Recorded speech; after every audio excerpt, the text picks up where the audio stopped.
Or astrophysicists John Barrow and Joseph Silk, they said our new picture is more akin to the traditional metaphysical picture of creation out of nothing, for it predicts a definite beginning to events in time, and indeed a definite beginning to time itself. In fact, they answer the question. They say, what preceded the event called the Big Bang? And they said the answer to our question is simple: nothing. Well, very significant admission there. Does it make better sense to say that something came from something, or that something came from nothing? Again, the theist is in a very good position here to affirm that the universe began to exist a finite time ago precisely because a God who is outside the universe brought it into being. We can talk about the emergence of first life. How did life begin to exist? It's interesting that Francis Crick, whom I quoted earlier, said that the origin of life itself appears to be almost a miracle. So many are the conditions which would have to be satisfied to get it going. Or Jacques Monod, the author of Chance and Necessity, talked about this idea of self-replicating information transferring cells from a primordial soup poses Herculean problems. He says there is a riddle, and how this came to be is exceedingly difficult to imagine. Indeed, how could inert, lifeless matter produce life? But if a living and active God exists, then we would have a plausible context for the existence of living beings. Now, some people might say, well, what if human beings were able to conjure up life from non-life?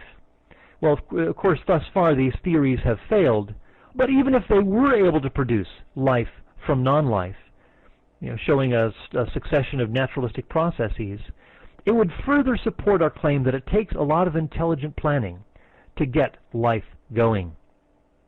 And again, we can talk about the whole issue of the fine-tuning of the universe and how the universe has such remarkable and delicate balance, all these cosmic constants that are required to sustain life. In fact, it's been calculated there are well over 300 different conditions that are necessary for life to exist. And some people like Freeman Dyson, a physicist, says, as we look out into the universe and identify the many accidents of physics and astronomy that have worked together for our benefit, it almost seems as if the universe must, in some sense, have known that we were coming. Now, some people will say, well, doesn't, when we talk about design or when we talk about the fine-tuning of organisms or the universe or something, can't we talk about the issue of evolution?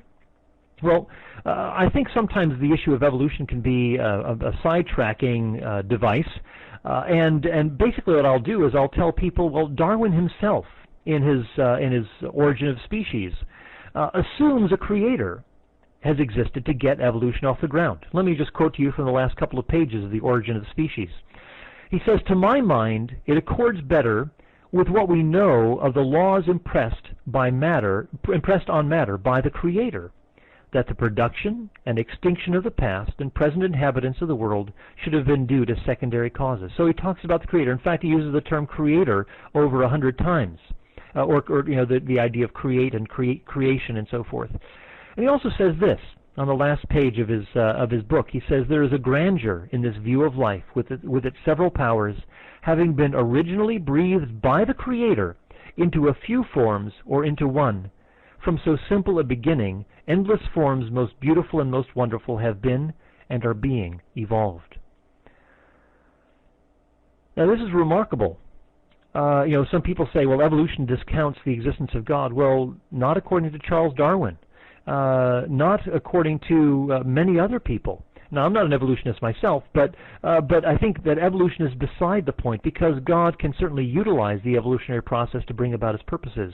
In fact, people who resort to the evolution explains it all scenario, if they resort to that, there are still a number of steps that are required before evolution can actually get off the ground. First of all, you need a universe. The universe began to exist a finite time ago. How did that take place? Well, again, me, God seems to offer us a very good explanation here.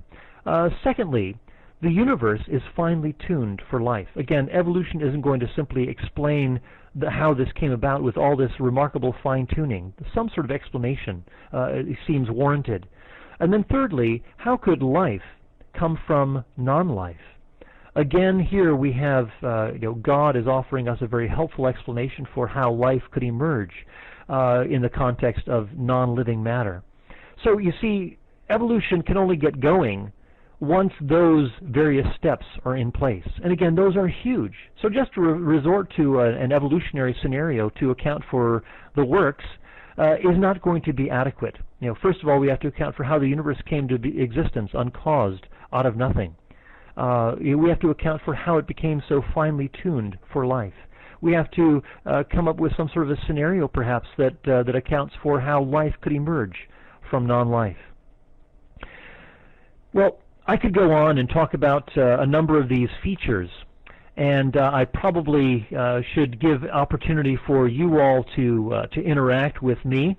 But anyway, I just wanted to wrap up here by saying that naturalism, it seems, does not have the metaphysical it does not have the proper equipment to deal with the sorts of phenomena that we have been talking about. In fact, even as God makes a better explanation for these things, we can also appeal to many naturalists who themselves recognize that it's very difficult to account for consciousness, for human rights and dignity, or why we should trust our senses and rational faculties, or how the universe came to be finely tuned for life, or how the universe began to exist in the first place, or how beauty could emerge, so much beauty when there is no, say, warrant for it in terms of survival value. So those are a few thoughts on the matter. Thank you for indulging me and listening patiently. And we'll open up the floor now for you all. And thanks for your patience, and look forward to the Q&A. Thank you so much, Dr. Copan. We sure appreciate your presentation and your insights. And I'm sure lots of questions have been raised.